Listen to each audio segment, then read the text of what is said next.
Good afternoon, everyone. This is Golden Bold, the sound of Laurier Sports. My name's Ian Bailey, so thank you for it's just me in the studio. Thank you for joining in. Typically, we have other co-hosts. Typically, we have callers too. A lot of them canceled. We had a couple co-hosts couldn't make it. A couple callers can no longer call in, so it's probably just be my voice for the next hour or so. So glad you can tune in. It's always a good time here. We discuss campus sports here on Golden Bold. We talk local sports, we talk professional sports, we talk happenings going on in the sports world. Again, glad you can join us. Maybe just listening to the radio and suddenly my voice hops on. Hopefully you stay on. Sorry for interrupting your music. Your music will return later. But now it's time for some sports for January 24th.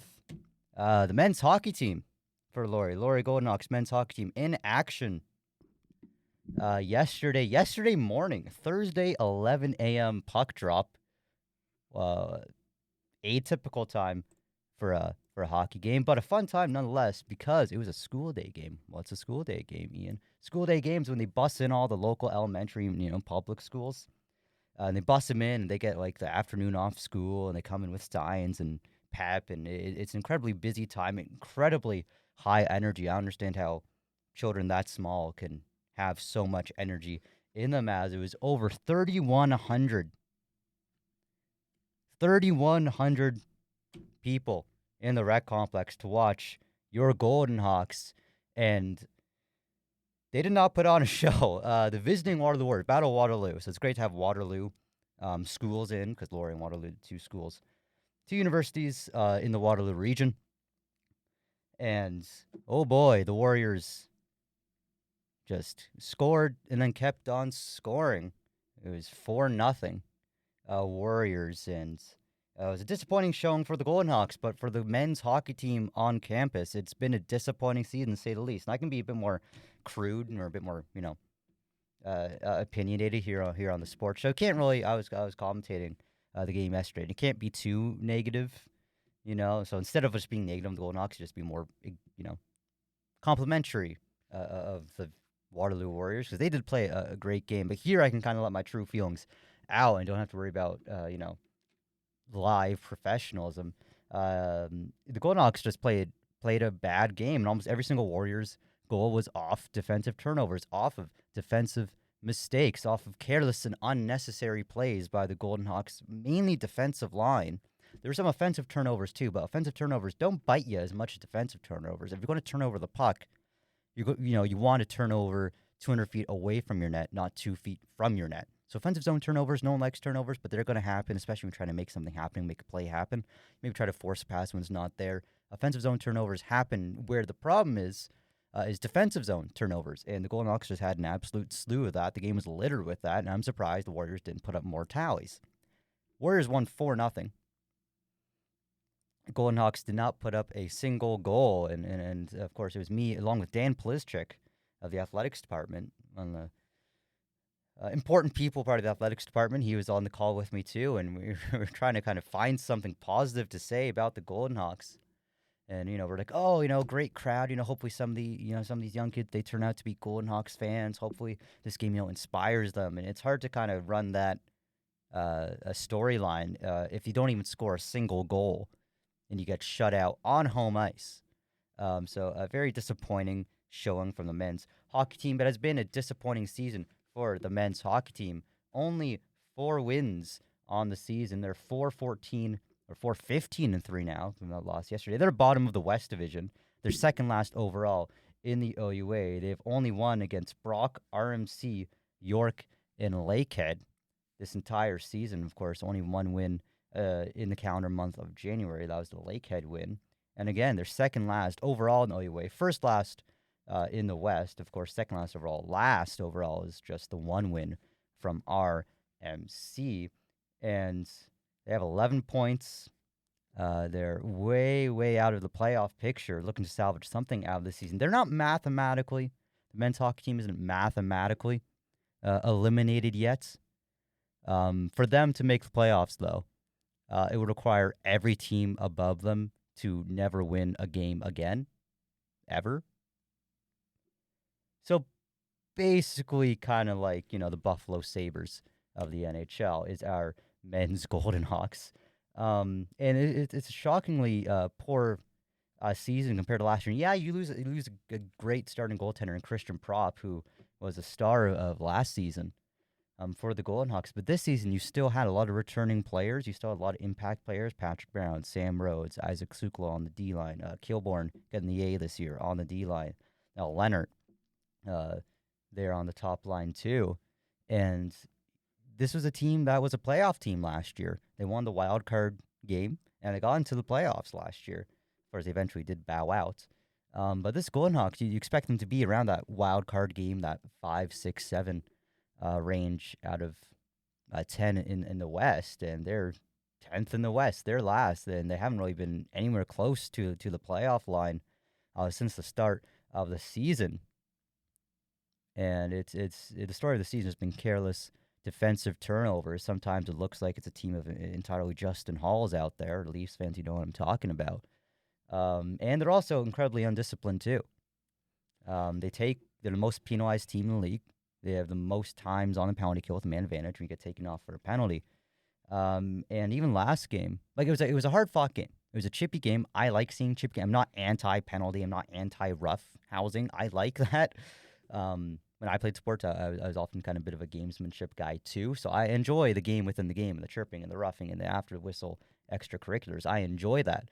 But there's an art to it. There's a method to the madness, and there's no method when they engage in madness. It's just madness. Other teams, Warriors, they engaged in chippy game too yesterday, but they knew when to back out of scrums and they knew when to goad people in. There was a method to their madness. The Golden Hawks have no method to their madness and such. Remain heavily undisciplined.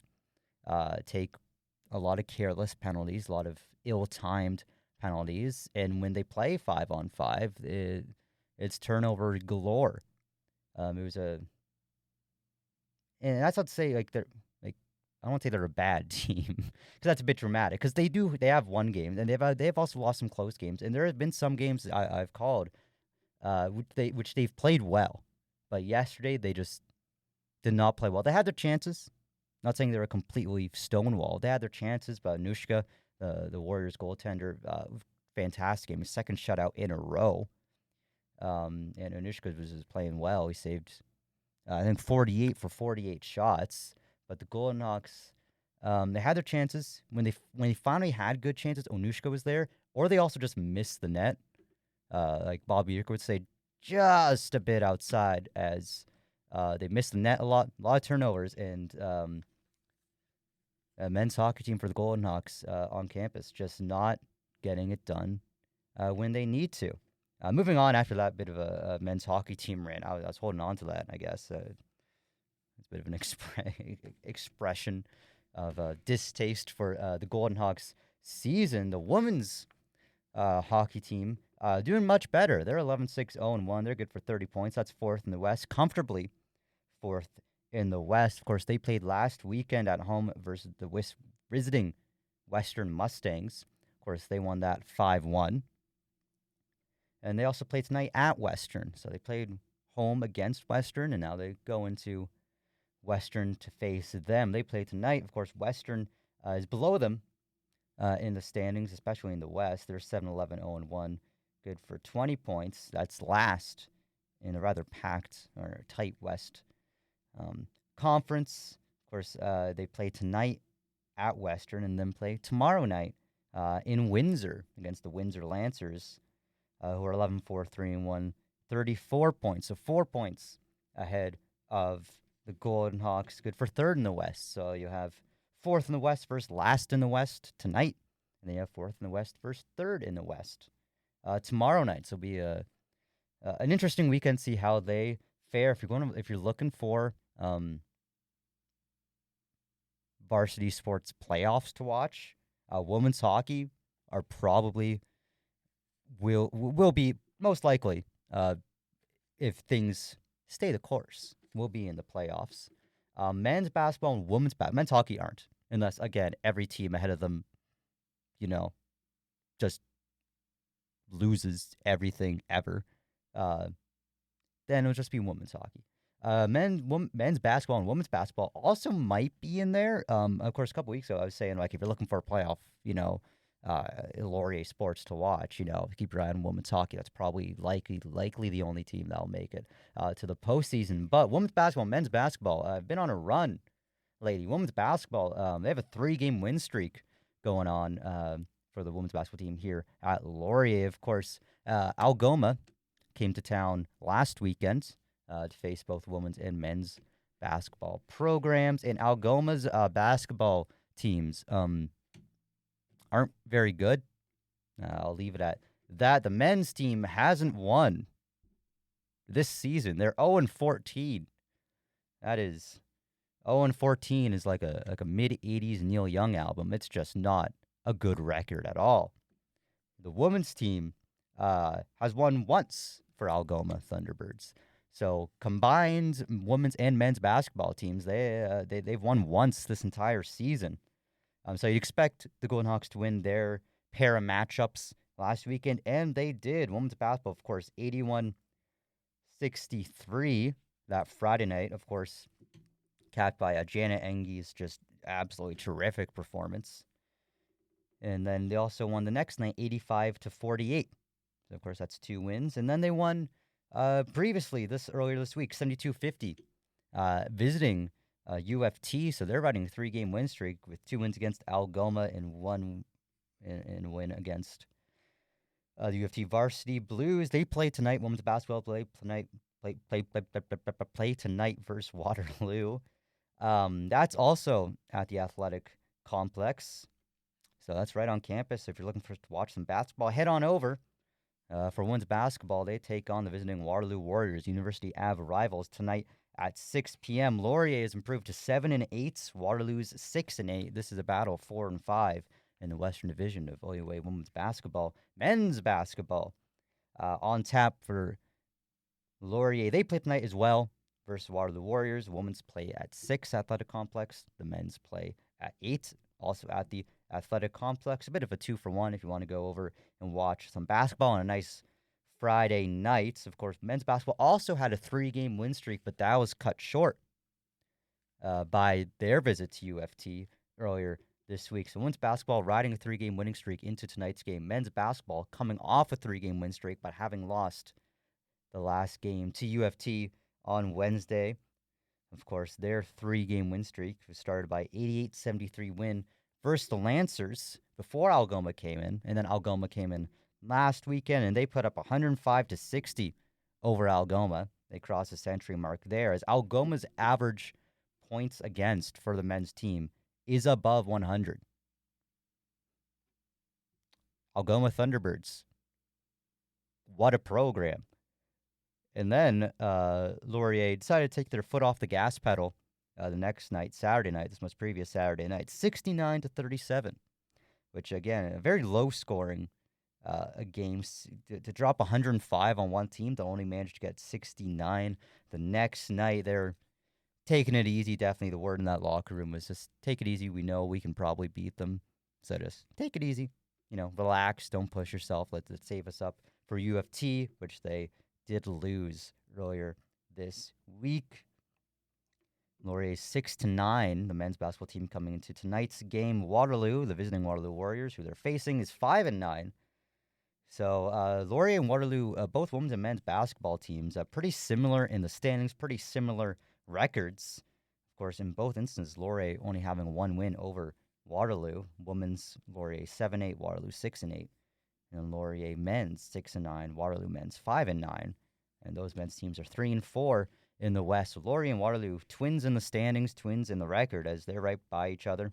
3-4 in the West for men's, and then 4-5 in the West for women's. So if you're a Warriors fan or if you're a Golden Hawks fan, it'll be a great matchup, very tightly contested as the season heads into its home stretch. And teams need points, teams need wins, and only one can do that.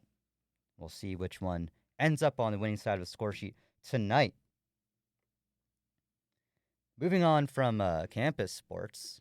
Actually, before we move on to campus sports, we will just do a quick look around Laurier campus on other sports just to see if there's anything I missed. as we load up the old website here. Of course, Taylor Elgersma, I forgot the football news. Taylor Elgersma becomes the first U Sports quarterback invited to the Reese's Senior Bowl. Of course, that's in the States. Taylor Elgersma getting notice and getting invites across the border. The cheerleading team was for Laurier was in action. International Cheerleading University Games. And of course, as I mentioned, Jana Engi, the women's basketball player, named Laurier Athlete of the Week, had an incredibly 30-plus point performance against Algoma. And of course, the other Athlete of the Week, Wyatt Wright from the men's curling team. Of course, both curling teams now in action as we hit the winter season. And that's about it for campus sports. Maybe I'll get reminded of something after. That being said, we're moving on to professional sports now. And I'm a I can't talk. I'm a big hockey guy. You know, hockey guys, I'm a big one. And the Canucks, of course, Canadian team, Vancouver Canucks. Not everything that can go wrong is going wrong for the Vancouver Canucks out of British Columbia. It's been a rough stretch for if you're a Canucks fan since about December, early December.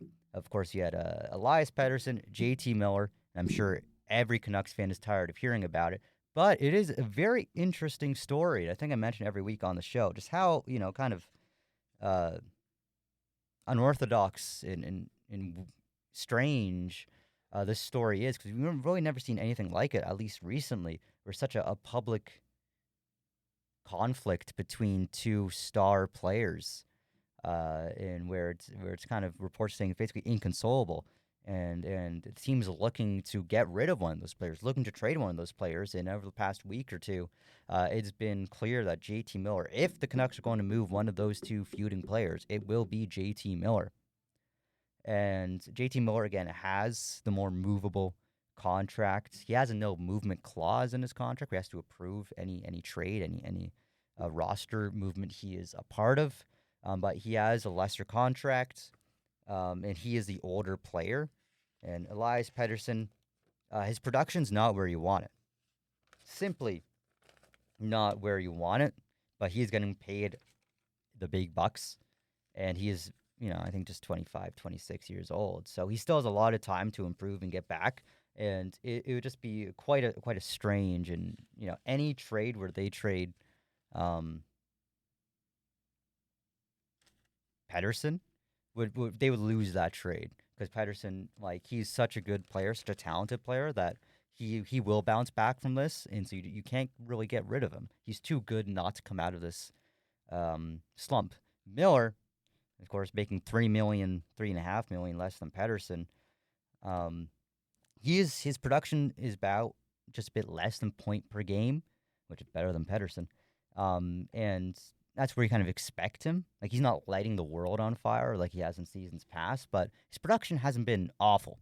And perhaps some people would kind of want you to think it's been bad because it makes it easier to trade, but his production hasn't been awful. But out of those two, he is probably the one to get traded. And there's rumors of him landing at the Hurricanes down in Carolina. There's rumors of him with the Rangers. Islanders were in the discussion. I saw Sabres too. But very likely, rumor has it that he wants to go to the Eastern Conference, and he wants to go to an American team. Sorry, Canadian teams, but Canadian teams across sports do struggle attracting players and roster movements in their favor. We've seen that MLB. We might talk about that later. NBA and NHL. We've seen Canadian teams struggle to attract big market names, and whether that's due to the media in Canada, whether that's due to there's stuff like the finances, the Canadian dollar, and higher income tax rates in places like Ontario, rather than the more lax tax locales in the States, such as Florida, notably. Sorry, I just lost my train of thought there for a second. If you can't tell, I didn't really prepare for this. Well, no, that's wrong. I did, but then as soon as I got into the room, we're running late, so I just went right on air without like looking up anything. So, nonetheless, Miller probably on the move. Elsewhere for Canadian NHL teams, the Flames won last night 5-2 against the Sabres, um, which you expect basically any team that goes against the Sabres to win against the Sabres. And Flames, guess what? They won against who? The Sabres 5-2. Great showing. Their goaltending, Dustin Wolf, rookie, is doing absolutely phenomenal. Should be in the Calder Rookie of the Year trophy conversations. Of course, goalies don't quite get that, and Calgary's not the biggest market, so they also don't quite get that same respect. Of course, Rookie of the Year, they're looking at Celebrini from the San Jose Sharks. You're looking at Mishkov, maybe gets production back up from the Flyers. You're looking at Lane Hudson. He's my pick. Lane Hudson of the Canadiens, the Montreal Canadiens, who is just doing absolutely phenomenally from the defense line. He's top 3 in rookie scoring. He's out on the penalty kill. He's out on the power play, both first units. He gets a lot of ice time. He has some silky hands, too, makes some nice, pretty plays. I'm a big Lane Hudson guy. He makes some defensive, like, gaffes, but he's also, like, a rookie. So, and I like him, so I'll give him a break on those. But Dustin Wolf from the Flames should also be in those talks. And I would love to see Wolf win it, too.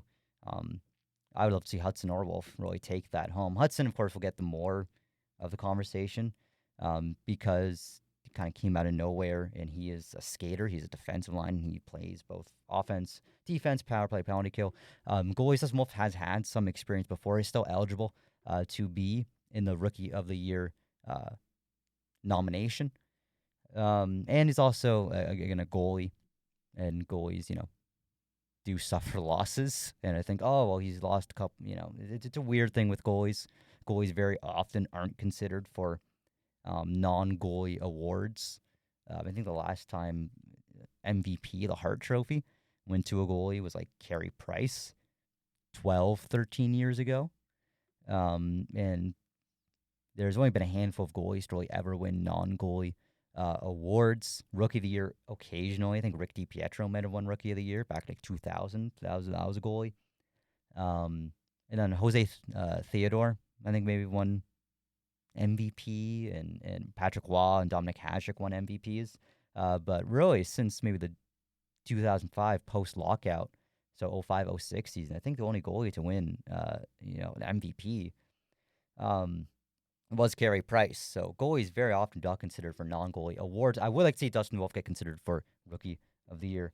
Of course, the Leafs were also in action earlier this week. They dropped it to Columbus, who, let's talk about the Blue Jackets for a second, are having an absurdly strong season, especially since about maybe late November, early December. The Columbus Blue Jackets, who were predicted to kind of be around the playoff line, and then are firmly kind of in the conversation. You didn't think they'd be last in the league. We didn't think they'd be, like, especially in a strong Eastern Conference.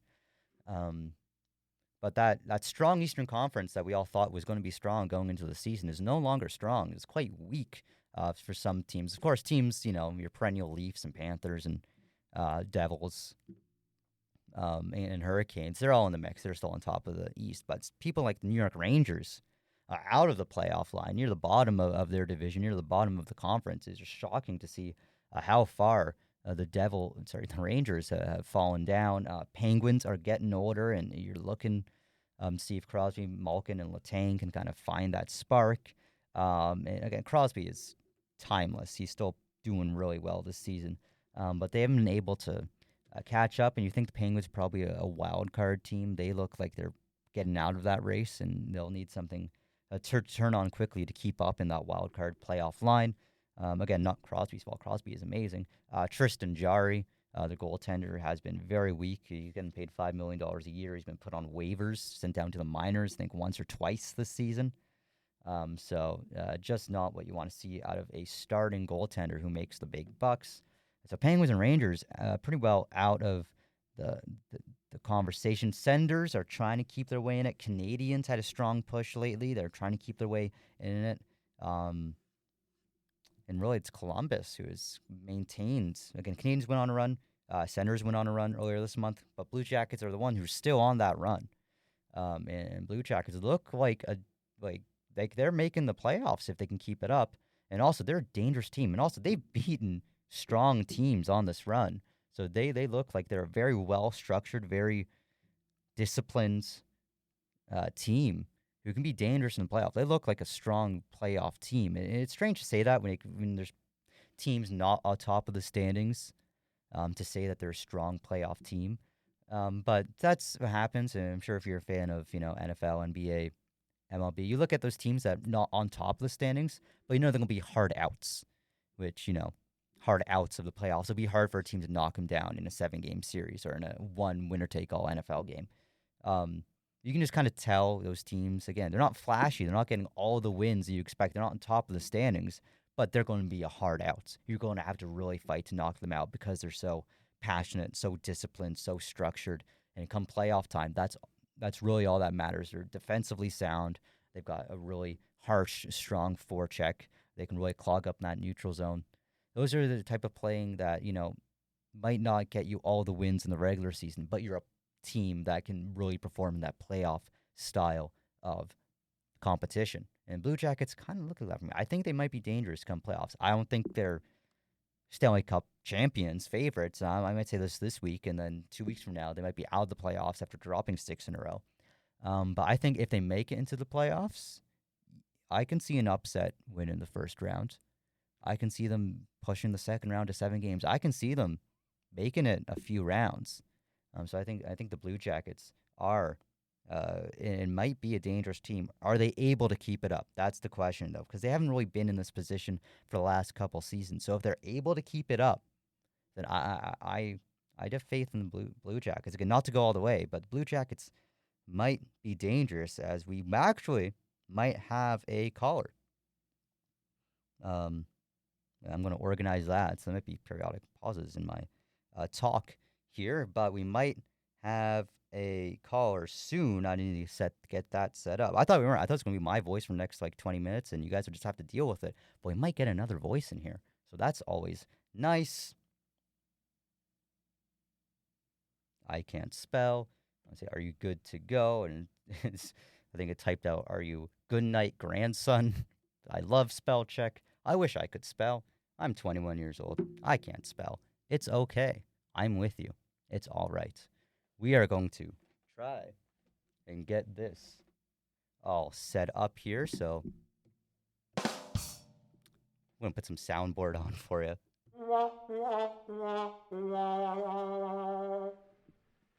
That's probably my favorite. If I had to pick favorites, that would probably be my favorite. I forget what this one is, though. Oh, there we go. This is quality sports content. This is quality radio content, too.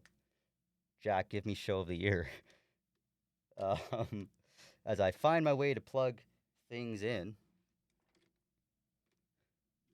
it turns out, "Are you good night, grandson?" He responds, "What does that even mean? How does he not know what that means?" That is, you can't just read my mind. If you could read my mind, love, what a tale my thoughts could tell. Like an old-time movie about a ghost from a wishing well and a castle strong.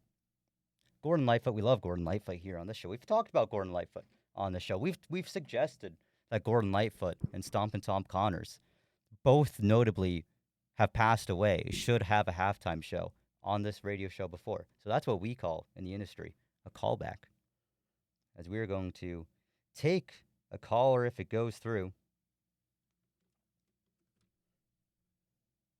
And if it goes through, I'll introduce him. But if it doesn't go through, we'll just pretend it never happened.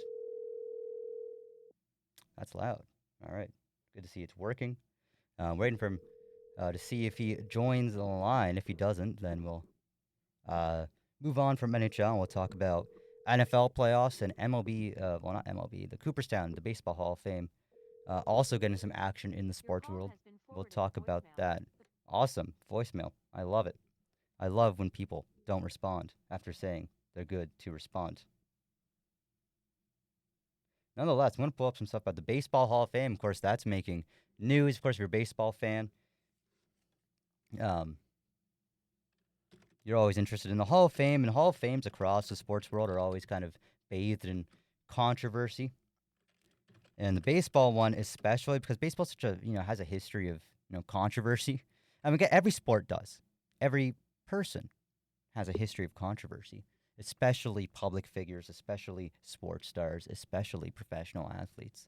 But baseball Hall of Fame is always mired and bogged down in controversy.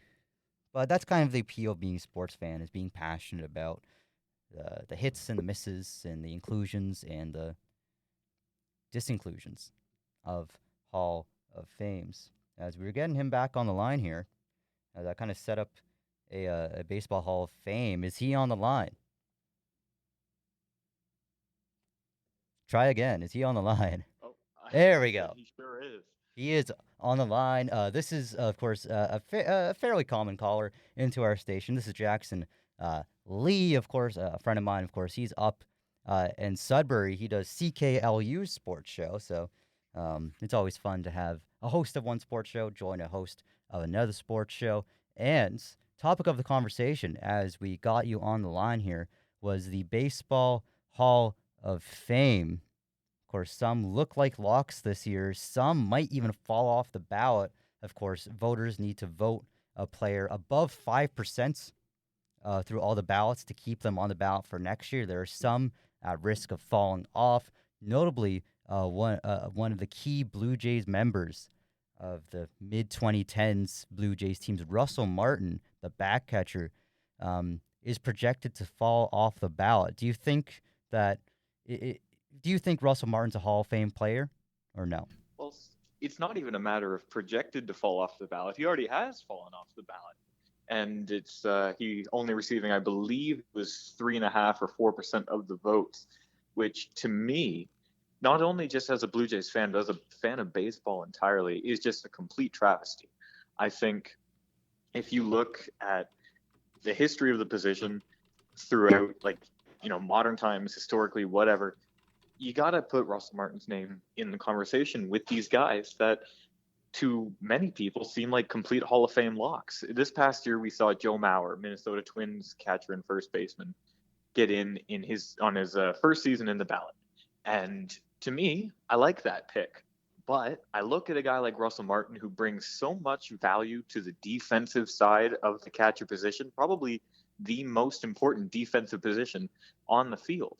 And I look at why a guy like Mauer, who was very good offensively, but on the defensive side of things, he certainly wasn't as good. But he's a first ballot Hall of Famer. Martin falls off the ballot. So it's very confusing to me to see, like, why that happened. Of course, getting into the Baseball Hall of Fame, of course, it was announced just 3 days ago. Ichiro Suzuki, which got 99.7% of the vote. I think there's exactly one voter who left Ichiro off his ballot. And can we revoke his voting privileges? As Ichiro Suzuki just deserves to get 100% of the votes. What an icon, especially, starting late into his career. I think he only joined the Mariners like 26 or 27, Suzuki.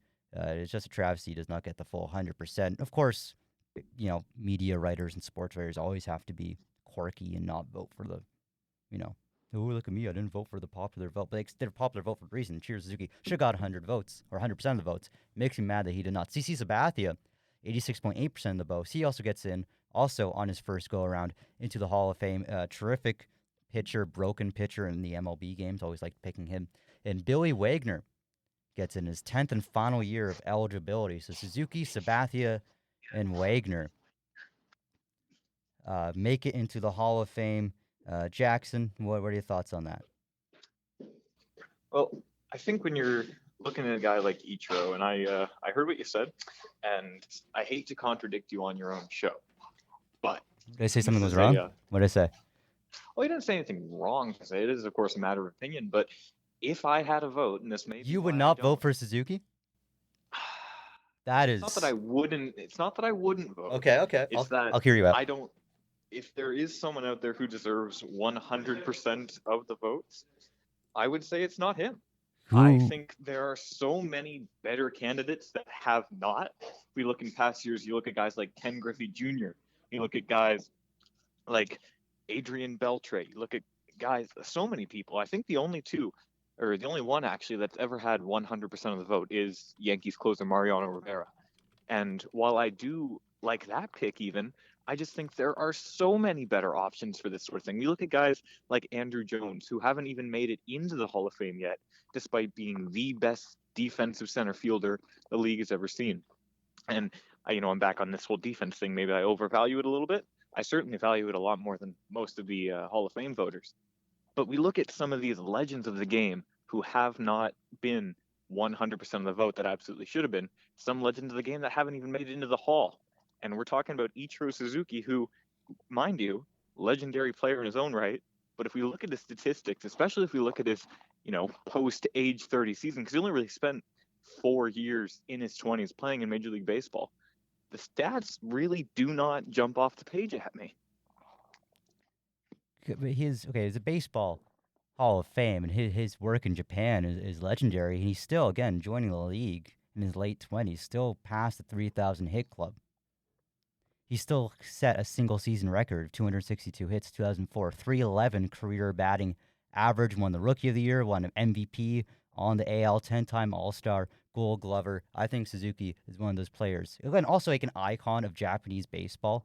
I think his playing career deserves a Hall of Fame, but I also think he's just an image and like one of the very few baseball players who like everyone knows on a first name basis. I think that passes him. Is that illustrious like get all the votes stage. But again, you do mention Rivera, of course, the only person to ever get into the Hall of Fame on 100% of the votes. Of course, Derek Jeter too, missing out on one vote a couple years ago, so he's tied with Suzuki on missing only one vote. Jeter too, I expect should also just gotten all of the votes, 100% of the votes. Again, the Yankees icon Derek Jeter. Ken Griffey Jr. missing out on 30. You mentioned Ken Griffey Jr. I agree, too. Ken Griffey probably should have made it 100%. Of course, he was like a 7, 8-time Silver Slugger. He spent like 20 plus years in the league, got an MVP. Lot of big, maybe 2 or 3 50-plus homer campaigns. Ken Griffey Jr., I also agree, should have got it. But maybe that's a discussion of Baseball Hall of Fame and how they're voted on and how, I don't know. It seems like some of the votes were a bit sketch. Of course, again, to reiterate, Suzuki, Sabathia, and Wagner getting into the Hall of Fame. Carlos Beltran dropped. It did not reach the 75% echelon. Carlos Beltran this year for the Baseball Hall of Fame only got 70%. A-Rod, 37.1%. He seems like he's typically just around that 30 to 40% range due to the steroid controversy. Felix Hernandez at 20% in his first year of eligibility. Pedroia, I'm a big Pedroia fan. Only 11.9% of the votes. I really like Pedroia. Do I think he's a Hall of Fame player? Probably not. But again, dropping off the ballot, some notable names. Russell Martin, we talked about. Ian Kinsler. I like Ian Kinsler a lot. Only getting 2.5% of the vote. Again, is Kinsler Hall of Fame player? Probably not. Troy Tulowitzki did end up getting 4 votes. Of course, that only counts for 1% of the vote. And he will drop off the ballot. I want to get your thoughts here on kind of the steroid class of baseball Hall of Fame. Do you think the likes of A-Rod, Alex Rodriguez, do you think they belong in the Hall of Fame? Yeah, absolutely. I see.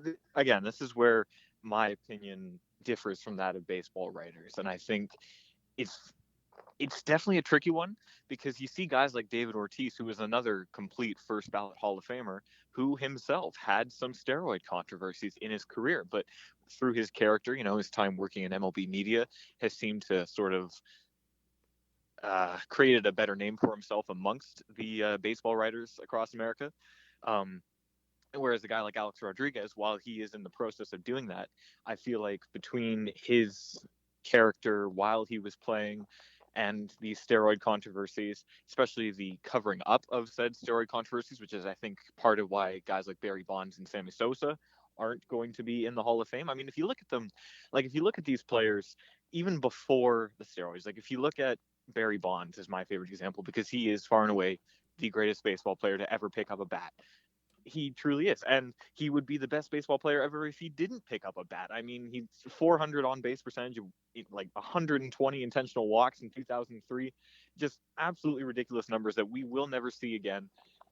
But there's the steroid issue. But I would have people look at he was I want to believe or say it was 1994 he went over the San Francisco Giants, and it's fairly well established that that's when he started using steroids, or at least regularly.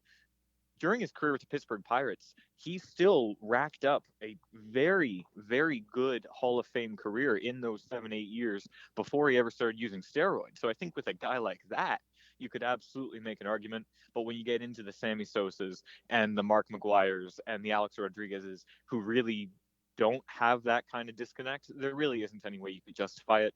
They are cheaters at the end of the day.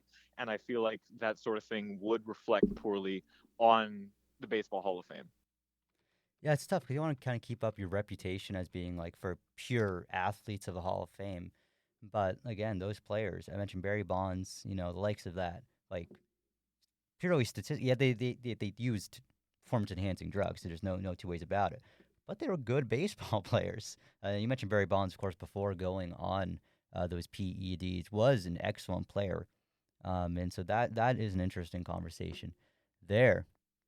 Of course, we saw this is no, go ahead. Oh, I was just gonna say it also is interesting because it calls into question like how you or how as a baseball writer who gets to vote on these things, how you're gonna look at these cheating scandals. I mean, in a couple of years, probably 10 years down the line, Jose Altuve is gonna end up on a Hall of Fame ballot. It's gonna happen, and he's gonna get votes. The question is, and we see it with Carlos Beltran because his thing too was that he was a big part of this Astros cheating scandal, much more than pretty much anybody else on that team, and that's affecting him and his vote getting. Now, I don't think he would be a Hall of Famer even without that, but it's worth noting. I, I, And it's I, was- just I was it's. sorry. I was Please go going ahead. to you. That's a good segue because I was about to ask you about Beltran. Of course, only 5% away from the vote in his third year, but like he's a very interesting case because like as much as he is a very good solid player, he is tied to the Astros scandal. And do you think he'll get over the hump, or do you think he will just remain out of the hall? Well, under normal circumstances, I would absolutely say that yeah, this guy is not getting in. I don't think people because you said he's what 70% of the vote right Yeah. now. Yeah, so he's again, I liked him when he was playing. You were talking about like MLB 2K8 legend on the Mets. Love Carlos Beltran, but it's really hard to look past these allegations and the fact that he was a cheater. But, and this is a very, very important but, I'm looking ahead to next year's ballot, and all due respect to these players that are on this ballot, there's not a lot there that feel like shoe in because every year it seems like we've had a David Ortiz or an Ichiro who are like, okay, everyone like these guys are getting in. I'd say other than a Cole Hamels, really next year there isn't a lot. So that's going to leave writers and voters with, okay, I've only got two guys just coming onto the ballot who I'm going to vote for. What am I doing with the rest of my ballot? Well, maybe I'll vote for an Andrew Jones. Maybe I'll vote for Carlos Beltran just to not leave my ballot empty. And I feel like there's enough people out there in that situation or with that mindset to get Beltran into, the Hall of Fame. That's a very interesting conversation. Again, it's like 70%. He has like 7 more years on the ballot. He's just 5% away, and you can probably see Beltran maybe next year, maybe next couple years when there's a weak year. You just kind of need a name to fill out a ballot. I can see a lot of writers just throwing Beltran on just to finish their work. And with that being said, it is getting closer to 2, so we will let go of our caller, of course, Jackson Lee. You do your own sports show. Tell us about that. Well, yeah, it's Laurentian University Radio, CKLU, up here in Sudbury, Ontario. We talk a lot about the same sort of thing as Golden Bold. We talk about a lot of hockey and baseball and football and playoff predictions and trades, rumors, and all the fun nitty gritty stuff that we get into. We have you, Ian, on fairly regularly talking Sometimes about I'm our over there. Yeah, you're right. known OHL expert. That's me. That is you. But thank you very much for having me on. I always love, it's Laurentian Sudbury Friday afternoon. There's not really much to do up here, so it's always great to hop on the channel and give my hot takes and get you upset about Ichiro. It's good. Yeah, it's great to see. Always good to have Jackson on the call. Someone much more knowledgeable about different things than I am, much more a baseball guy than I am. Always good to have our baseball and analyst on the line as we say goodbye to Jackson, of course, host of CKLU's of Laurentian University Sports Show. This is Laurier Sports Show, and he does Laurentian Sports Show. Great to have him on the call. As I think we'll start wrapping it up here. I'm pretty sure there's a show on after us, and I'd hate to make them wait like I would waited. Nonetheless, this has been Golden Bowl. Just to recap sports happenings for Laurier teams. Of course, women's basketball, men's hockey. They lost yesterday. I went on a rant for the first 10 minutes of the show. So if you want to go back and listen to that, feel free. Not a good game. Not a good season. Disappointing team. Women's basketball, they're on a 3-game win streak into tonight. They play tonight at home Athletic Complex Gym at 6 p.m. versus the visiting University Ave rivals Waterloo Warriors. Laurier 7-8 coming into this game. Waterloo 6-8. That's number 4 and 5 in the West. Laurier wants to get some wins, and they win tonight. They're back up to 500 and extend their win streak to 4 games. After that, 8 p.m. also at home at the Athletic Complex Gym on campus. Check it out. Men's basketball, their 3-game win streak was cut short last game against UFT as they visited Toronto on Wednesday. They play tonight again at 8 p.m. versus the visiting Waterloo Warriors. Laurier 6-9, Waterloo 5-9 going into tonight's game for the men's programs. 3-4 in the West. Both teams look to pile on some wins in a fairly weak West division, so they might be able to scrape into the playoffs there. Women's hockey, 11-6, 0-1 record, 30 points. They're 4th in the West. They play tonight at Western after beating Western at home. Now they go into Western. Will be a home game for the Mustangs. Western, bottom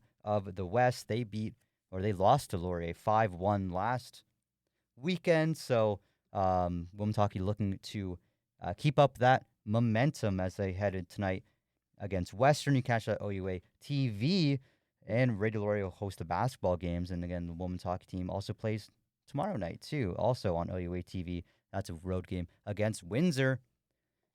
As return to your regular scheduled program. Thanks for hopping in on this rather messy Golden Bowl, but that's okay. It's all fun. We love talking sports. We love having you listening in. Thank you very much. My name's Ian Bailey from the Radio Laurier studio. Have a great rest of your day and a great weekend too.